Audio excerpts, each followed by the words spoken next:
जय जानकी और जय मिथिला का अभिवादन समस्त मैथिल जन सँ। सबसँ हम निवेदन करय चाहै छी जे अपन मिथिला लेल जे भी केओ प्रयास करै छी ओ एकजुट भऽ कऽ करी। हम छी मंजूषा झा और हमर परिचय अछि जे हम मिथिला का पुत्री छी, मिथिला का पुतौह छी और सतत प्रयास रहैया जे अपन मिथिला लेल किछु ने किछु योगदान अवश्य करी। आइ हम विशेष संवाद लऽ कऽ आयल छी जे अखिल भारतीय मिथिला राज्य संघर्ष समिति के नेतृत्व में 15 मार्च 2023 सँ किशनगंज सँ 70 दिन 700 किलोमीटर के संकल्प मिथिला राज्य पदयात्रा के शुरुआत अछि।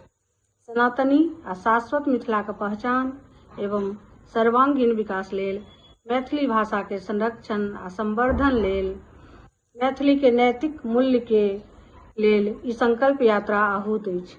एहि आंदोलन में समस्त मिथिलावासी के सहयोग आ समर्थनक जरूरी छै। जय तु मिथिला राज्य, जय तु मैथिली, जय माँ जानकी।